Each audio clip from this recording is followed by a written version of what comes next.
जिले के राजमहल model college में आज जिले के उपायुक्त हेमंत सती पहुंचे, जहां यहाँ पे जो छात्र छात्राओं से सीधे संवाद किए और अन्य देशों की तुलना में हमारे भारत के छात्र छात्राओं को कितनी सभ्यता है उसको लेकर बात की है।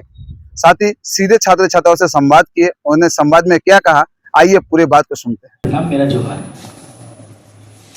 आप लोग बहुत कम संख्या में हैं यहाँ पर, जबकि जो मुझे बताया गया कि इस कॉलेज की जो स्ट्रेंथ है वो लगभग 1500 के आसपास है। लगभग 1500 बच्चे इस कॉलेज में पढ़ते हैं। तो स्ट्रेंथ कम होने के पीछे बहुत सारे रीजन हो सकते हैं, अध्यापकों की कमी, इंफ्रास्ट्रक्चर की कमी। तो इंफ्रास्ट्रक्चर की कमी को दूर करने के लिए तो हम लोग लगातार प्रयासरत हैं और हम लोगों की ये कोशिश भी है कि जो अगर पॉसिबल हो पाएगा तो हम लोग कोशिश करेंगे आप लोगों को कि जो इम्पोर्टेंट सब्जेक्ट्स हैं आप लोगों के, उन सब्जेक्ट्स के टीचर्स का रिक्रूटमेंट हम लोग डीएमएफटी से करने का प्रयास करें। ये तो बात रही इस कॉलेज के कंटेक्स्ट में, लेकिन चूँकि आप लोग और कॉलेज के जो अन्य बच्चे जो यहाँ पर मौजूद नहीं हैं, मेरा बस आप लोगों को देख करके, जब भी मैं आप लोगों की उम्र के बच्चों को देखता हूँ तो मेरे दिमाग में हमेशा एक ही चीज़ आती है कि हमारे देश के जो बच्चे हैं जो डेमोक्रेटिक तरीके से आगे बढ़ रहे हैं और अन्य देशों के जो बच्चे हैं, उसमें एक बड़ा डिफरेंस है, एक बहुत बड़ा अंतर है। क्या अंतर है?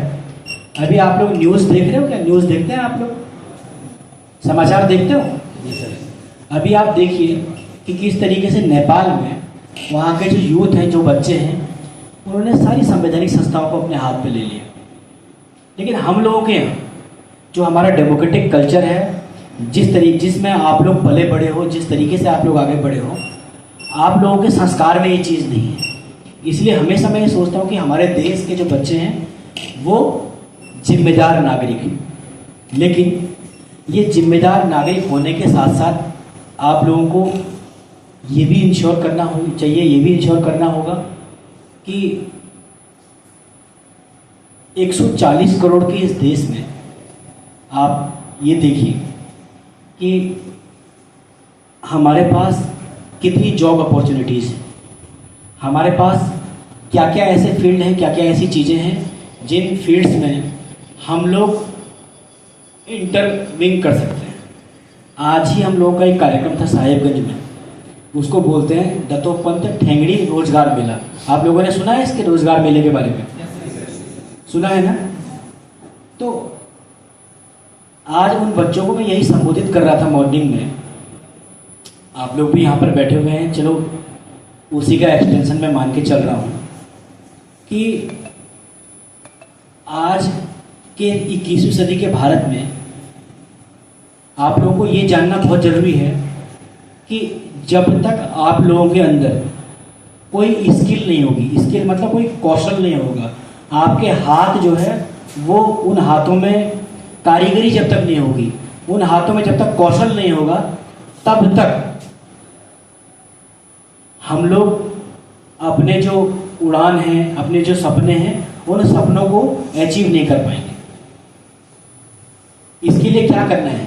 इसके लिए ये करना है कि आप जो भी काम कर रहे हो, चाहे आप किसी कंपटीशन की तैयारी कर रहे हो, चाहे कोई कंपटीशन की तैयारी नहीं भी कर रहा है, किसी इस क्षेत्र में आगे बढ़ना चाहता है, प्राइवेट सेक्टर में आगे बढ़ना चाहता है, अपना कोई बिजनेस खोलना चाहता है, कोई बड़ा एंटरप्रेन्योर बनना चाहता है, जो कुछ भी आप जीवन में करना चाहते हो, आप मान के चलिए कि उस पर्टिकुलर काम में आप लोगों को हुनरमंद होना पड़ेगा। और हुनरमंद होने के लिए क्या करना है?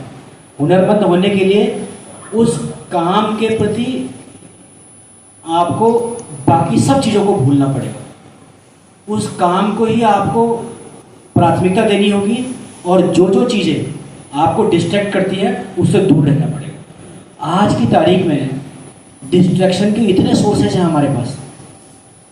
सोशल मीडिया देखिए किस तरीके से सकारात्मक काम भी कर रहा है, लेकिन डिस्ट्रैक्शन का काम भी पैदल ही कर रहा है। एक एक दिन में बच्चों का 4-4, 5-5 घंटा सोशल मीडिया में स्पेंड हो रहा है कि नहीं हो रहा है? व्हाट्सएप देखता है, फेसबुक देखता है, इंस्टाग्राम देखता है, पता नहीं क्या क्या बच्चे सोशल मीडिया पर देखते हैं। आजकल तो बहुत सारे ऐप और आ गए।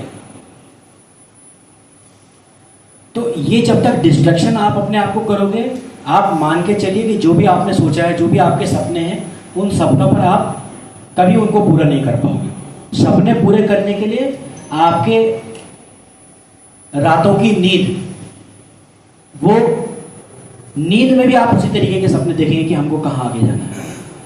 तब जो हमारा यूथ है, आप जैसा यूथ है, जिसको आगे चल के 21वीं सदी में लीडरशिप की भूमिका निभानी है, 21वीं सदी में भारत को वैश्विक नेतृत्व देना है, तभी हम लोग वो सपना पूरा कर पाएंगे। भारत में आप देखेंगे कि आप जैसे युवा, अगर भारत की जनसंख्या 100 है मान लिया जाए, तो उस 100 लोगों में 65 लोग ऐसे हैं जिनकी उम्र 35 से कम है। कितनी है? मतलब 100 लोगों में से 65 ऐसे लोग हैं जिनकी उम्र 35 से कम है। मतलब हमारे पास कितना यूथ पॉपुलेशन है, कितना यंग पॉपुलेशन है आप जैसे। लेकिन वो यंग पॉपुलेशन तभी भारत को आगे बढ़ा पाएगा जब हम लोगों के हाथों में कुछ क्या होगा, कौशल होगा, कोई स्किल होगी। तो आप लोगों को स्किल जरूर हासिल करनी, चाहे किसी भी तरीके की स्किल हो, वो स्किल अर्जित करिए। और आप लोगों ने जो सपने देखे हैं, उन सपनों को पूरा करने के लिए दिन और रात मेहनत करिए। तब यकीन मानिए आप कि हम लोगों ने जो सपना देखा है कि भारत वैश्विक नेतृत्व करेगा, 21वीं सदी में विश्व गुरु बनेगा, तो वो सपना हम अवश्य पूरा कर पाएंगे। बाकी आप सभी लोगों को मेरी शुभकामनाएं हैं। अभी हमको बहुत सारा और फील्ड विजिट भी करना है, और मैं उम्मीद करूँगा कि जब हम लोग दूसरी बार यहाँ पर आएंगे तो और संख्या होगी, और टीचर्स होंगे, और जो कॉलेज में प्रतिस्पर्धी वातावरण है, सकारात्मक वातावरण है, वो और भी निखर करके आएगा। बहुत बहुत धन्यवाद।